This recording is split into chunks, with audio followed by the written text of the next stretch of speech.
안녕하세요. 형사전문변호사 김민관입니다. 오늘은 대한민국 형법 제314조에 규정되어 있는 업무방해죄에 대해서 한번 설명해 보겠습니다. 이 죄는 사회적, 경제적 활동의 안정성을 보호하기 위해서 마련된 규정인데요. 일상에서도 굉장히 자주 발생할 수 있는 문제입니다. 그런데 사실 어떤 게 업무인지 그리고 어떤 행위가 방해에 해당하는지 판단하는 게 쉽지가 않죠. 변호사들조차도 사실은 익숙하지 않은 경우가 많기 때문에 일반인분들께서는 더욱더 감이 오지 않으실 텐데요. 그래서 오늘은 제가 업무방해죄에서 말하는 업무의 의미 그리고 범죄로 인정되는 행위태양은 어떤 것들이 있는지 한번 설명해 드리도록 하겠습니다. 특히 최근에 대법원 판결이 나온 것도 있거든요. 그 내용까지도 한번 같이 설명해 드리도록 하겠습니다. 자, 먼저 법조문 한번 보시면은 형법 제314조에 규정이 되어 있습니다. 보호법익은 어떤 업무의 자유, 안정 이런 거라고 볼 수가 있겠습니다. 그러니까 어떤 개인이나 단체가 정상적으로 수행하는 업무가 외부의 어떤 부당한 간섭에서 방해받지 않을 수 있도록 규정되어 있는 범죄다, 이렇게 생각을 하시면 되겠습니다. 이 업무방해죄 같은 경우에는 결과범위 아니기 때문에 실제 피해가 발생하지 않더라도 방해행위 자체로 범죄가 성립할 수 있습니다. 업무방해죄가 성립하려면 일단 업무를 방해해야 되잖아요. 방해라는 것이 무엇일지 크게 네 가지로 나눠서 말씀을 드리겠습니다. 첫 번째 유형은 이제 위력에 의한 방해입니다. 이 위력이라는 거는 이제 결국은 피해자의 자유사를 제압할 만한 어떤 세력이나 압박을 말합니다. 실제 물리적 폭력은 당연히 해당하겠죠. 물리적 폭력뿐 아니라 정신적인, 심리적인 압박까지도 위력에 포함된다고 볼 수가 있겠습니다. 판결 문구 한번 읽어드리면, 여기서 위력이라 함은 사람의 자유의사를 제압, 혼란케 할 만한 일체의 유형, 무형의 세력으로서 폭행, 협박은 물론 사회적, 경제적, 정치적 지위와 권세에 의한 압박 등이 포함된다 라고 되어 있습니다. 예시 설명드리면, 회사 사무실에서 들어가면서 소리를 지른다거나 상점 앞에서 시위를 벌이는 행위, 전화나 메시지 계속 보내는 행위, 이런 것들도 다 위력에 해당한다고 볼 수가 있습니다. 자, 이제 두 번째 유형은 위계입니다. 위계란 이제 기망이나 속임수 같은 것을 말하죠. 사기랑 유사하지만 사기는 금전적 이득을 위해서 기망행위를 하는 것을 말하고요. 여기서의 위계는 금전적 이득을 목적으로 하지 않아도 됩니다. 대법원에서는 이 위계에 대해서 어떤 행위자의 목적을 달성하기 위해서 상대방에게 오인, 착각 또는 부진을 일으키게 해서 이용하는 것을 말한다, 이렇게 설치한 바 있습니다. 그래서 가짜 신분증 같은 거 제시하거나 몰래 침입하는 행위, 허위 계약서로 속여서 거래 중단시킨다거나 위장된 정체로서 행동을 한다거나 이런 것들이 모두 위계에 해당합니다. 세 번째 유형은 이제 허위사실 적시입니다. 명예훼손하고 비슷할 수도 있는데요. 명예를 훼손했다는 점이 아니라 업무가 방해됐다는 점에 초점이 맞춰진다고 보시면 되겠습니다. SNS상에 거짓 루머를 퍼뜨린다거나 경쟁 업체에 대한 허위 정보 유포시키는 행위, 이런 부분들이 허위사실 적시에 해당합니다. 네 번째로는 정보장치 장애를 유발하는 그런 방해를 말하는데요. 해킹, 바이러스 유포, 비밀번호의 임의 변경, 이런 모든 것들이 우리가 전통적으로 얘기하는 위력에는 해당하지 않을 수 있지만 전자정보상으로 방해가 일어날 수 있는 부분이죠. 처리장치를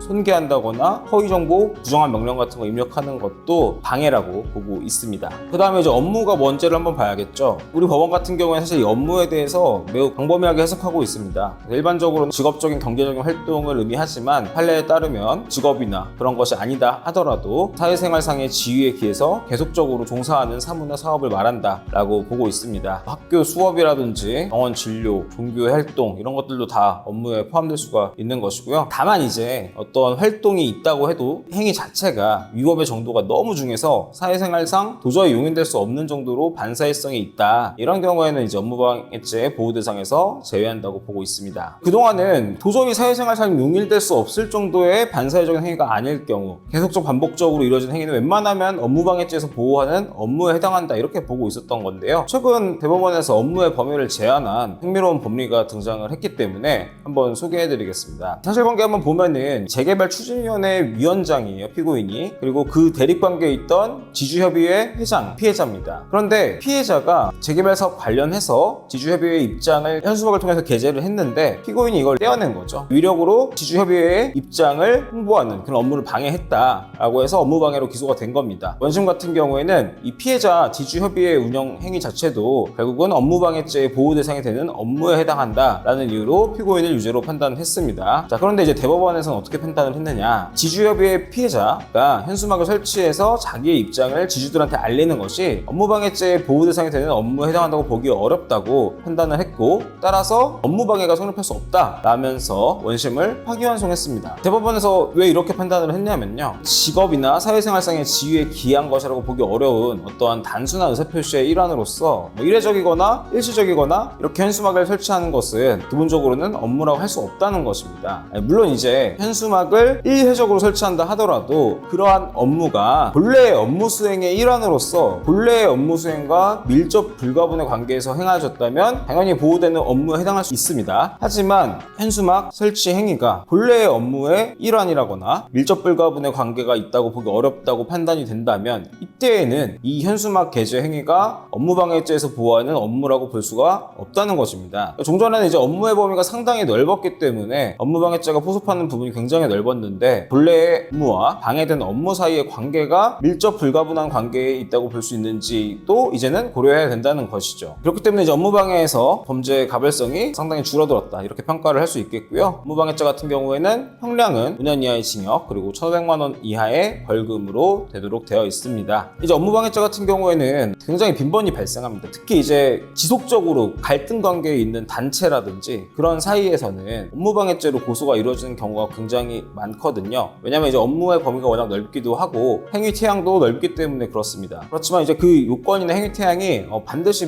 익숙하기만 한 그런 개념이 아니기 때문에 내가 이제 어떤 식으로 사건을 끌고 나갈지도 굉장히 전략적으로 중요하다고 말할 수가 있겠습니다. 그래서 오늘 영상이 업무방해죄에 고소를 앞두고 계시거나 업무방해죄로 재판을 수사를 받고 계신 분들에게 도움이 되었길 바라면서 오늘 영상 마치도록 하겠습니다. 감사합니다.